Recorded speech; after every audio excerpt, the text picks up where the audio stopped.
the highest level of MMA fights against the toughest opponents. When I step into this octagon against Islam Makhachev, I'm going to prove to the world why Ian Garry is truly great. I've never been submitted. I've never been knocked out. I know what I'm capable of. And Islam Makhachev is amazing at what he does. But I know I'm able to handle everything he has to throw. I know that. And I know how good he is. I respect him as a fighter so much. I've seen his dominance. I have seen his dissection of people. It's beautiful to watch. I know I'm able to do it differently. As UFC 330 gets heated, Ian Garry isn't stepping in to survive Islam Makhachev, he's stepping in to prove why Ian Machado Garry is truly great. He respects Islam's elite level, but Garry believes he can beat him, and beat him in a way nobody has seen before. Garry warns Islam that he has spent years mastering takedown defense, shutting down wrestlers and destroying their momentum before they can take control. He respects Islam's dominance, but insists he has the tools to handle everything Islam brings and beat him in a completely different way. Stopping people's takedowns, not allowing them to have that success, not allowing them to get their momentum flowing, and irritate and frustrate and punch them in between and find every way possible to prevent them from having success and allow me to shine. Look at the Shavkat fight, right? I stopped, between Shavkat and Bilal, I stopped 15 of 17 takedowns. I've been unbelievably elite at stopping people getting me down. I've never been submitted. I've never been knocked out. I know what I'm capable of.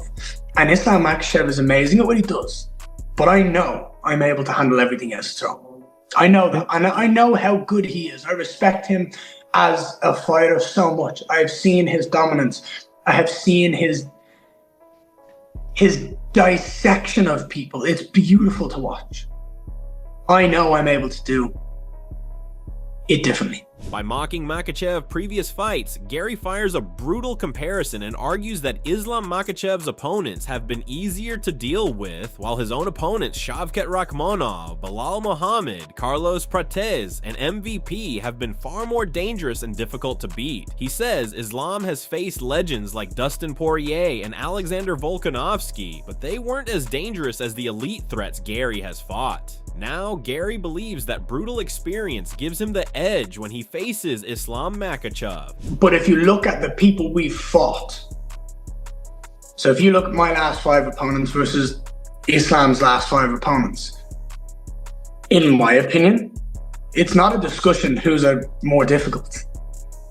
When you look at who I fought, Belal Muhammad, Shavkat Rakhmonov, Carlos Prates, MVP, those 4 are 4 of the trickiest fighters on the planet. All of them present real danger.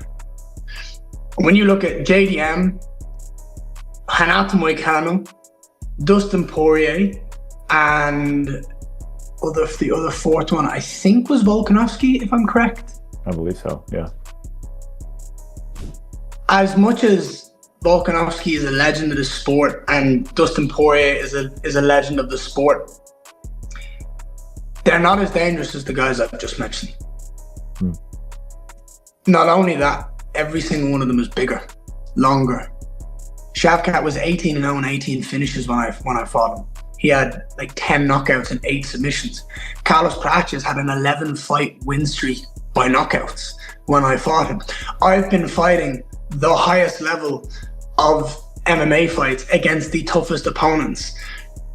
When I step into this octagon against Islam Makhachev, I'm going to prove to the world why Ian Garry is truly great. At last, Garry keeps his game plan brutally simple. Beat Islam Makhachev by any means necessary. He says every second matters, make the right decisions, cause maximum damage, and never give Islam an easy moment. This isn't about reckless risk. It's about calculated efficiency and staying safe while breaking Islam down. Garry's mission is clear. Do whatever it takes to get his hand raised. How important is it to you, and how do you ensure that you get off to a good start. I would not want to be down after round one in a fight this highly competitive, this highly skilled. Is that something that you have discussed? And like, am I making too much of that, or is a quick start very important in this fight?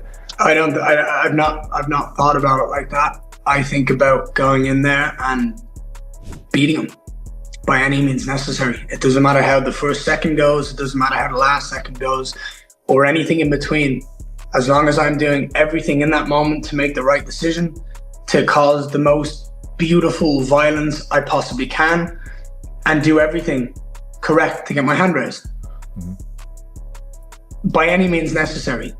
To get my hand raised against Islam Makhachev is how I'm going to win this fight. Talking about Gary's previous fights, Dustin Poirier says he needs to go back and study Ian Garry's fights against strong wrestlers, especially his takedown defense and cage work. He wants to see how Garry handles being trapped against the wall, how well he can fight for position, and how quickly he can get back to his feet. But Poirier already sees a terrifying problem. Islam Makhachev's grappling could completely drown Garry. Now the real question is whether Gary's defensive wrestling can survive Islam's relentless pressure once the fight hits the mat. I think this fight's gonna go, I need to go back and see Ian Garry fight some wrestlers, see his takedown defense, see his wall work, his get-ups. I need to see a little bit more, just refresh my memory on his grappling, because obviously Islam's gonna drown him, I think, but I need to see how good he is in those positions. The analyst warns that Ian Garry may have to abandon a huge part of his kicking arsenal against Islam Makhachev because those kicks can be caught and instantly turned into takedowns. Instead, Garry needs to rely heavily on his hands, jab, movement, and long-range striking just to keep Islam off him. But the analyst sees a major problem. Garry often moves backward, which can take power off his punches and make it harder for him to stop Islam's pressure.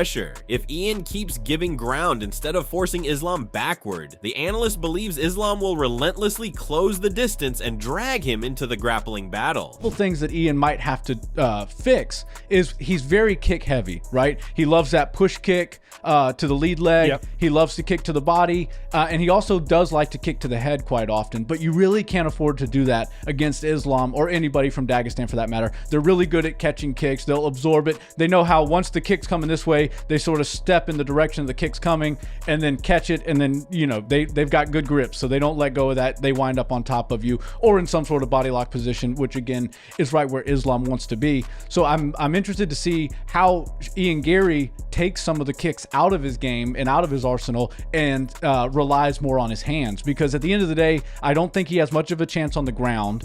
Even though he might not get submitted, I don't think he can get out from under Islam Makhachev, and I don't think it would be wise to kick very much against Islam because Islam's so good with catching kicks and turning that into grappling. So I think he's going to have to largely do what we saw Sean Strickland do with Khamzat Chimaev, which Sean is known for the jab and the push and teep kicks, but he kind of took the push and teeps out of the equation against Khamzat, and that's how he was able to win. It was basically a striking match with his hands.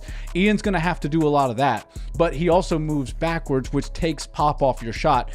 Just like people say it's hard to wrestle while moving backwards, it's also hard to land with power while moving backwards. And the analyst makes a shocking call, giving Islam Makhachev the striking advantage over Ian Garry. He believes Islam can strike more freely because Garry must constantly fear the takedown. Islam's boxing, leg attacks, and relentless pressure could force Ian toward the cage. The analyst says Islam may actually outstrike Garry before taking him down. To Ian or Islam or however you look at it. Right. So, you know, when I first started doing tape study for this particular fight, in my head, I was like, okay, I'm probably going to go striking advantage for Ian, obviously grappling advantage for Islam Makhachev, and then we'll kind of look and see what we can figure out on the intangibles. But the more I watched, I actually kind of want to give the striking advantage to Islam Makhachev because I believe that he can strike more freely than Ian can because of the threat of the takedown, which we'll get more into. The analyst is all in on Islam Makhachev, saying he has more ways to win and can finish the fight anywhere. Even if it goes to a decision, he believes Islam's elite grappling will overwhelm Ian Garry over 25 minutes. He predicts Islam will finally score his first welterweight finish, with Ian struggling to survive the ground game. His final pick, Islam Makhachev by stoppage, most likely in round 3 or 4. And Islam also is really good at eating time off the clock. So when you see him in there and he's able to strike with a guy at a competent level. I mean, Jack Della Maddalena was a former champion. He's still a very good striker. Right. You know? I mean, he obviously Carlos Prates beat him. He's having a tough go right now. But Jack Della Maddalena was the world champion for a reason, and he looked like he didn't belong in there with Islam. Islam may not have a finish yet at 170, but I do predict whenever he fights Ian Garry, he gets his first finish as a welterweight. The analyst gives Islam Makhachev the edge across the board, including striking, grappling, and overall intangibles. He believes Islam has too many ways to win, while Ian Garry will struggle to stop his relentless takedowns. The prediction is a 3rd or 4th round submission, with Islam eventually breaking Garry down on the ground. The analyst is firmly backing Islam to dominate and finish the fight. Heavily leans towards Islam Makhachev for me. So I'm giving intangible advantage to Islam, which means I'm giving him striking, grappling, and intangibles. And before I hand it back to you, I've kind of let the cat out of the bag. Let me go ahead and make my prediction. This is underdog summer, but Labor Day's coming early this year. Islam Makhachev is going to run away with this fight. I think that he's going to take Ian down at will, and I actually like him to get a finish. I think he's going to submit Ian in the 3rd or the 4th round. In addition to that, Tom Aspinall makes huge claims and admits that Islam Makhachev may be getting older, but he still sees the champion operating firmly in his prime. He expects a brutal test for both men, yet Aspinall simply cannot envision Ian Garry beating Islam. For the UFC heavyweight champion, the message is clear. Garry may be dangerous, but Islam is still too much to dethrone. He said, Islam Makhachev is getting a bit older now, but he's still in his prime. It'll be a tough fight for both fighters, but I can't imagine a scenario where Islam loses. However, lightweight champion Arman Tsarukyan makes it clear, Islam Makhachev belongs at the very top of the pound-for-pound mountain. He agrees with Islam sitting at number 1, giving the welterweight king the ultimate respect from an elite lightweight contender. While the division is stacked with killers, Arman's message is clear: Islam is still the man everyone has to chase. Right now, number 1 pound for pound is Islam. Number 2 is Ilya. Do you agree with those rankings? Yeah, that's fair. So I think Islam number 1 right now. In the end, Islam Makhachev versus Ian Garry is shaping up to be a war of styles and confidence. Garry believes his takedown defense, movement, and experience can expose Islam in ways nobody has seen. But analysts warn Islam's pressure, striking, and world-class grappling could completely overwhelm Garry. Dustin Poirier questions whether Garry can survive Islam's relentless wrestling and cage pressure. Tom Aspinall and other elite voices simply cannot see a path to victory for Garry against Islam. With Islam favored to win by stoppage, the biggest question remains: can Garry shock the MMA world? The predictions are coming in, and the majority are backing Islam Makhachev to rule the welterweight division. But Ian Garry believes he has the exact tools to destroy that prediction and prove he belongs among the elite. When these two finally collide, confidence means nothing once the cage door closes. Islam versus Garry. Who are you picking to win? If you enjoyed the breakdown, smash that like button and share this video. Subscribe now for more UFC 330 predictions, reactions, and fight breakdowns.